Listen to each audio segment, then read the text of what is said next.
नमस्कार दोस्तों, आपका बहुत बहुत स्वागत है मेरी आज की इस वीडियो में।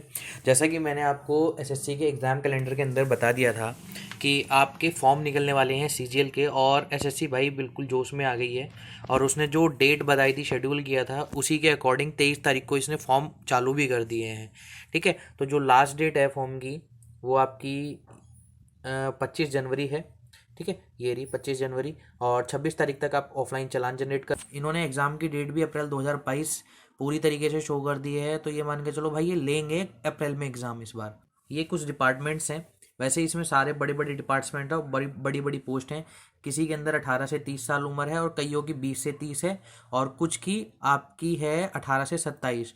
तो आप नोटिफिकेशन का लिंक मैं डाल दूंगा डिस्क्रिप्शन बॉक्स के अंदर, आप वहाँ से डाउनलोड करके इस चीज़ को देख सकते हो। लिमिट पे बात कर लेते हैं भाई। कुछ पोस्ट के लिए जैसे मैंने बताया 18 से 27, कुछ के लिए 20 से 30, कुछ के लिए 18 से 30, और कुछ के लिए 18 से 32। ठीक है, तो जो भी ओबीसी कैंडिडेट हैं उनको भाई 3 साल का, और एससी और एसटी कैंडिडेट को 5 साल का रिलैक्सेशन मिलेगा।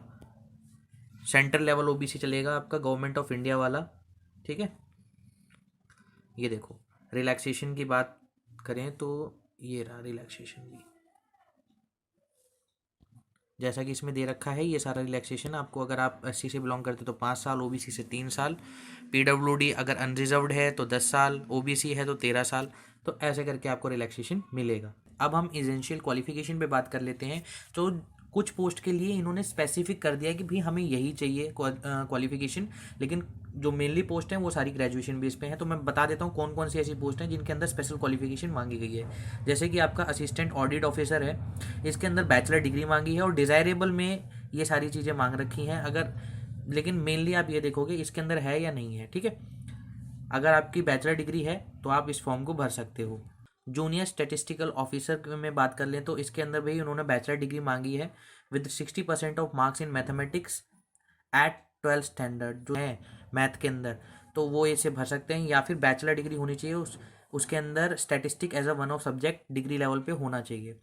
ठीक, और जैसे कि इन्होंने बाकी सब में लिख रखा है, ये इवन इसके अंदर आपकी आईबी, सीबीआई, डीटी, ये सब पोस्ट इसी के अंदर आ जाती हैं। जैसे ऑल अदर पोस्ट के लिए इन्होंने सिर्फ बैचलर डिग्री मांगी हुई है।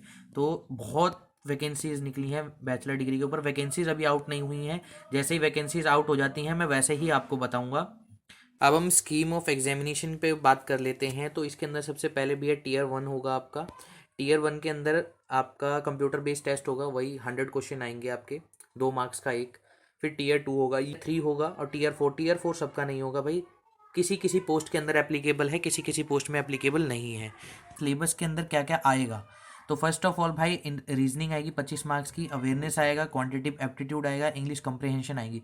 सबके 25-25 क्वेश्चन आएंगे, और टोटल मार्क्स रहेंगे 50 एक सब्जेक्ट के, मतलब एक क्वेश्चन 2 मार्क्स का रहेगा। और भाई 1/4 की नेगेटिव मार्किंग भी रहती है सीजीएल के अंदर। हम टीयर 2 की बात कर लेते हैं। टीयर 2 में क्या आएगा भाई, टीयर 2 के अंदर मैं आपको क्लियर कर देना चाहता हूँ कि टीयर 2 के अंदर भी आपकी क्वांट्स आएगी। क्वांट्स में मैथमेटिक्स 100 क्वेश्चन, 200 नंबर के, 2 घंटे का टाइम मिलेगा। ठीक है, ये मैथ का पेपर होगा। पेपर 2 होगा आपका इंग्लिश एंड कंप्रहेंशन का आएगा, जिसमें 200 क्वेश्चन रहेंगे 200 मार्क्स के। इन्होंने स्टैटिस्टिक ऊपर ऑप्ट कर रखा है पोस्ट के अंदर, उसके लिए होगा। और पेपर 4 उनके लिए होगा जिन्होंने भाई फाइनेंस या इकोनॉमिक्स का ऑप्ट कर रखा है, उनका होगा भाई। ठीक है, पेपर ये जो मैथ और इंग्लिश का पेपर सबके लिए ही होगा। जो टीयर 3 डिस्क्रिप्टिव है ये सबका ही होगा भाई। ये डिस्क्रिप्टिव जो पेपर होता है इंग्लिश और हिंदी दोनों में होता है। जब आप दोनों टीयर क्लियर कर लोगे देन आपका ये पेपर होगा, 100 मार्क्स का होगा, 1 घंटे का टाइम मिलेगा आपको। ठीक है, फिर उसके बाद जो मैंने बताया स्किल टेस्ट, ये सबका नहीं होता है, कुछ ही पोस्ट के लिए स्किल टेस्ट होता है। ये आपका सिलेबस है, सिलेबस के ऊपर भी इतना बड़ा सिलेबस है तो इस वीडियो के अंदर कवर नहीं हो पाएगा, उसके लिए मुझे एक डिफरेंट वीडियो बनानी पड़ेगी। तो सिलेबस के लिए मैं होप सो जल्दी वीडियो लेके आता हूँ।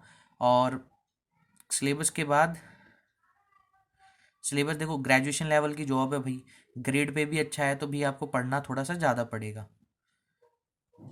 चलिए, थैंक्स फॉर वॉचिंग।